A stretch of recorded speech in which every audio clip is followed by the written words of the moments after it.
முதல்ல எனக்கு கேப்டன் விஜயகாந்த் அவர்கள். அப்புறம் விஜயகாந்த் சார் என்னை பார்த்துட்டு, என்ன அவன் சின்ன பையனாக இருக்கான், இவன்கிட்ட எப்படி கற்றுக்க முடியும் அப்படிங்கிற மாதிரி சொல்லிட்டாரு. புரட்சித் தலைவர் எம்ஜிஆர் எவ்வளோ மதிக்கிறனோ அந்த மாதிரி நான் கேப்டன் விஜயகாந்த் அவர்களையும் மதிப்பேன். ஏன்னா அந்த மாதிரி ஒரு மனிதர்லாம் போயிட்டுருக்கேன். என்னோட ஸ்டூடெண்ட்டு, அனலஸ் என்னோட ஸ்டூடெண்ட்டு, இது மாதிரி அவங்கெல்லாம் எல்லாம் டாப்பில் இருக்காங்க. எல்லாரும் என்னை வற்புறுத்துறாங்க, புக்கு எழுதுங்க. இது மட்டும் இல்லை, மருத்துவத்தை எழுத சொல்கிறாங்க, யோகாசனம் சொல்கிறாங்க, வர்மக்கலை சொல்கிறாங்க. நம்மளோட நம்பிக்கை, நம்மளோட சாப்பாடு, நம்மளோட யோகாசனம். சேட்டை பண்ணுறதுனா சிம்பு தான். ஏதோ ஒரு காரணத்தில் வரல, இல்லைன்னா இன்றைக்கி அவர் டாப்பில் இருக்க வேண்டிய ஒரு நடிகை. ஏன்னா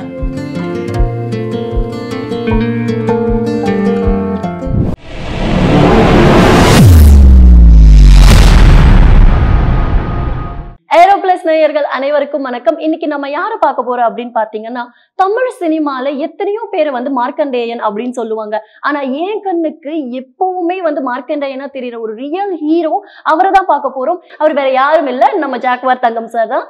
ஹலோ சார். ஹலோ, வணக்கம். நல்லா இருக்கீங்களா? வணக்கம் சார், நல்லா இருக்கேன். நீங்க எப்படி இருக்கீங்க? நீங்க இந்த ஃபீல்டுல எப்படி வந்தீங்க? அதுவும் நம்ம மக்கள் திலகம் அவருடைய ஆசீர்வாதத்துல வந்திருக்கீங்க. ஆமா, அவர் மூலமா வந்திருக்கீங்க. எல்லாமே ஓகே சார். அது உங்களுக்கு இங்க ஸ்பெஷலா ஸ்டூடெண்ட்ஸ் இருப்பாங்க. உங்களுடைய ஸ்டூடெண்ட்ஸ் இந்த ஃபீல்டுல யார் யார் சார்? முதல்ல எனக்கு கேப்டன் விஜயகாந்த் அவர்கள்.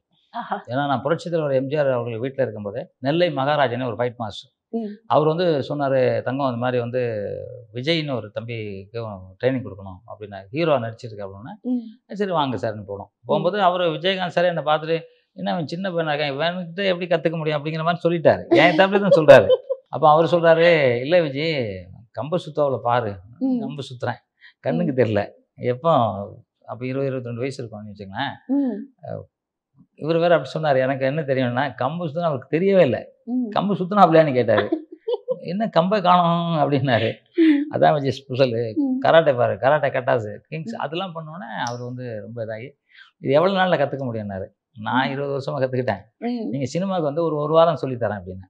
இல்லை எனக்கு ரெகுலராக பயிற்சி வேணும்னாரு. 1 வருஷம் அப்படின்னா, 1 வருஷமாக என்கிட்ட ப்ராக்டிஸ் பண்ணார். பொறுத்த எனக்கு கற்றுக்கிட்டது அவர் தான். முதல் ஸ்டூடெண்டே நம்ம விஜயகாந்த் தான். நல்ல மனிதர், தங்கமானவர். புரட்சித் தலைவர் எம்ஜிஆர் எவ்வளோ மதிக்கிறனோ அந்த மாதிரி நான் கேப்டன் விஜயகாந்த் அவர்களையும் மதிப்பேன். ஏன்னா அந்த மாதிரி ஒரு மனிதர்லாம் நம்மளை விட்டு போயிட்டாரேங்கும்போது ரொம்ப வருத்தமாக இருக்கும். ஸோ அந்த மனிதர் தான் ஃபஸ்ட்டு. அதுக்கப்புறம் விஜய் சார், முரளி, அர்ஜுன், சிம்பு, கலைஞரோட பேரன் அருண் விஜய், அப்புறம் நமிதா, ரம்பா, இது மாதிரி ஏகப்பட்ட Vikraman sir, doctor Vikraman, KS Ravikumar, A Venkatesh, இது மாதிரி ஏகப்பட்ட 18,000 பேர் ஸ்டூடெண்ட் இருக்காங்க. எனக்கு நிறைய ஸ்டூடெண்ட்ஸ் இருக்கனால உங்களுக்கு அவங்க நேம் கரெக்டா சொல்ல முடியல. நீங்களே கன்ஃபியூஸ் ஆகுறீங்க அத்தனை ஸ்டூடெண்ட்ஸ் வச்சுட்டு. நான் எழுதிக்கிட்டு இருக்கேன், நான் ஒரு புக் எழுதுறேன், அதுல எல்லாம் எழுதிக்கிட்டு இருக்கேன். ஓகே, எந்தெந்த ஸ்டூடெண்ட்ஸ் இருக்காங்க அப்படின்ட்டு இல்லை, நான் யார் யார் கற்றுக் கொடுத்தேன், அவங்களாம் என்ன நிலைமையில இருக்காங்க. இப்போ சினிமாவில்னா இப்போ போயிட்டுருக்கேன் என்னோட ஸ்டூடெண்ட்டு, அனலஸ் என்னோட ஸ்டூடெண்ட்டு, இது மாதிரி அவங்கெல்லாம் எல்லாம் டாப்பில் இருக்காங்க. அது நமக்கு மன மகிழ்ச்சியாக இருக்கு இல்லையா? ஸோ அது மாதிரி ஒரு லிஸ்ட்டு நான் எழுதி ஒரு புக்கு எழுதுகிறேன். எல்லாருக்குமே ஒரு புக்கு எழுதுகிறேன். ஏன்னா புக்கு எழுத வேண்டிய கட்டாயத்தில் இருக்கேன். எல்லாரும் என்னை வற்புறுத்துறாங்க, புக்கு எழுதுங்க. இது மட்டும் இல்லை, மருத்துவத்தை எழுத சொல்கிறாங்க, யோகாசனம் சொல்கிறாங்க, வர்மக்கலை சொல்கிறாங்க, சித்தர்களை பற்றி சொல்கிறாங்க, எல்லாத்தையும் எழுத சொல்கிறாங்க. ஆள் தான் சரியாக கிடைக்கல எனக்கு. எல்லாம் நான் படிக்கல பார்த்தீங்களா? ஏன்னா எழுதுறதுக்கு எனக்கு கரெக்டாக ஆள் இருந்தாங்கன்னா நேரம் ஒரு 4-5 புக்கு போட்டிருப்பேன், போடுவேன். எல்லா திறமைகளையும் எல்லா வித்தைகளையுமே உங்களுடைய 10 விரல்ல அடக்கி வச்சிருக்கீங்க சார். எண்ணத்துக்குள்ளே அடைக்கிறேன் எல்லாத்தையும். செம்மையா சொல்றீங்க சார். ஃபியூச்சர்ல நானும் உங்களுக்கு ஸ்டூடெண்டா வருவேன் சார். வாங்க, கண்டிப்பாக வாங்க. கண்டிப்பா என்ன சேர்த்துப்பீங்க? 200 வயசு வரைக்கும் அப்படியே இதே மாதிரி இருக்கலாம். அதுக்காகவே வரேன் சார். இல்லை, உண்மைதான். இல்லை, நீங்கள் அது விளையாட்டாக நினைச்சாலும் சரி, உண்மையாக சீரியஸாக சொல்றேன். உடற்பயிற்சி, யோகாசனம், சில மூலிகைகள் இருக்கு. உங்களுக்கு ஏஜே தெரியாது. நம்ம கிட்ட அணுக்கள் எவ்வளோ இருக்கு எண்ணிக்கையில சும்மா தோராயமாக சொல்லணும். தோராயமா 1 லட்சம், 10 லட்சம், 50 லட்சம், ஒரு கோடி, 1 லட்சம், 2 லட்சம், 40 லட்சம் கோடி அணுக்கள் இருக்கு நம்ம உடம்புக்குள்ள. கோடி அணுக்கள் மட்டும். அந்த அணுக்கள் எப்போ சாகுதோ அன்னைக்கு ஏஜ் ஆகிடும். முடிக்கட்டும், பல்லு கொட்டிடும், கை கால் சுருங்கும், தோல் சுருங்கும், நடையில் தளர்ச்சி, நடக்க முடியாது. இது எல்லாமே அந்த அணுக்கள் சாகிறதுனால. அந்த அணுக்கள் சாகாமல் இருக்கணும்னா என்னங்கிறது நான் கண்டுபிடிச்சிருக்கேன். ஸோ அதனால் உங்களை இல்லை, யாரை வேணாலும் சரி 200 வயசும் ஈஸியாக வாழ வைக்க முடியும். ஏன்னா நம்ம யதார்த்தமாக 120 வருஷம் நம்ம மனிதர் வாழ்க்கை. ஆமாம், எத்தனை வருஷம்? ஆமை ஆமை ஆமையா? ஆமை 100 வருஷம். 500 வருஷம். 500 வருஷமா? அப்ப என்கிட்ட தப்பா சொல்லியிருக்காங்கன்னு நினைக்கிறேன். நாய் 17 வருஷம். ஒவ்வொருத்தருக்கும் ஒவ்வொரு ஏஜ். மனிதருக்கு வந்து 120 வருஷம். யதார்த்தமாகவே 120. இதில் வந்து யோகாசனம்லாம் பண்ணி இப்போ திருமூலர் வந்து 3600 வருஷம் வாழ்ந்துருக்காரு. போகர், தேரையர், அகத்தியம்மா, இது மாதிரி நிறைய பேர், இன்னும் நிறைய பேர் இருக்காங்க. இப்போ எனக்கே தெரிஞ்சு 300 வருஷத்துக்குள்ளெல்லாம் எனக்கு நிறைய சித்தர்கள் தெரியும். நான் நேரில் பார்த்து பேசுவேன் அவங்ககிட்ட. அதனால் இதெல்லாம் முடியும், சாத்தியம். முடியாதுங்கிறதே முடிடாங்கிறது தான். முடியாதுங்கிறதே முதல்ல முடிங்கிறதுனா வார்த்தை வருது, அப்புறம் தான் யாது. முடுறா வரல, உன்னால இதெல்லாம் முடியாது இருக்கு இல்லை. இப்போ ஃப்ளைட்டை ஃப்ளைட்டுன்னு ஒன்று கண்டுபிடிச்சானா எல்லாமே கண்டுபிடிச்சிருக்காங்க. நெல் போடுறது கற்றுக்கிட்டோம். யார்? நானே அவன் கற்றுக்கிட்டேன். கடவுள் சொல்லி கொடுத்தாரு. நான் எனக்கு என்ன தெரியும்? ஒன்றுமே தெரியாது. அது மாதிரி எல்லா விஷயமும் அப்படி தான் கற்றுக் கொடுத்தாரு. இன்னைக்கு கீரை வகைகள் சாப்பிட்டா நல்லதுன்னு சொல்கிறாங்க. கீரை வகைகள் யார் கற்றுக் கொடுத்தா? யாரோ ஒருத்தவங்க நம்ம கற்றுக் கொடுத்துருக்காங்க. ஒவ்வொன்றும் அது மாதிரி நம்ம கற்றுக்கிட்டு தான் வரணும். அது மாதிரி இந்த கலைகள் வந்து சாகா கலை அப்படின்னு இருக்கு. யோகாசனத்துலேயும் அந்த மாதிரி நிறையா விஷயங்கள் இருக்குது. சித்த மருத்துவத்துலேயும் நிறையா இருக்குது. அது வந்து நிறைய பேர் அப்போ சித்த மருத்துவம்லாம் செத்துருவாங்களா அப்படிலாம் சொல்லுவாங்க. சாவாங்க. அவங்களுக்கு வந்து சில இது அதில் வந்து சரியாக ஃபாலோ பண்ணிக்க மாட்டாங்க. நான் கரெக்டாக ஃபாலோ பண்ணுறேன்னு நீங்கள் மந்தில் வந்தோடனே முதல்ல சொன்னீங்க, ஏன் இளமையாக இருக்கீங்க, 73 வயசு, இப்போ 40 தானே உங்களுக்கு தெரியுது அப்படின்னு சொன்னீங்களா. நான் 20 வருஷமாக நான் அதை சாப்பிட்டுட்டு இருக்கேன். அந்த மருந்துலாம் மருந்துனா மூலிகை, வீட்டில் இருக்க மூலிகை தான், மாத்திரை மருந்துலாம் இல்லை. அதனால எனக்கு அப்படியே இருக்கேன். எனக்கு தெரியுது, எனக்கு ஓகே, நான் அதே ஃபவராக இருக்கேன். நீங்கள் கூட நான் வந்தோடனே கேட்டேன், ஸ்கூல்லாம் போய் சிலம்பம் சுற்றுவீங்க.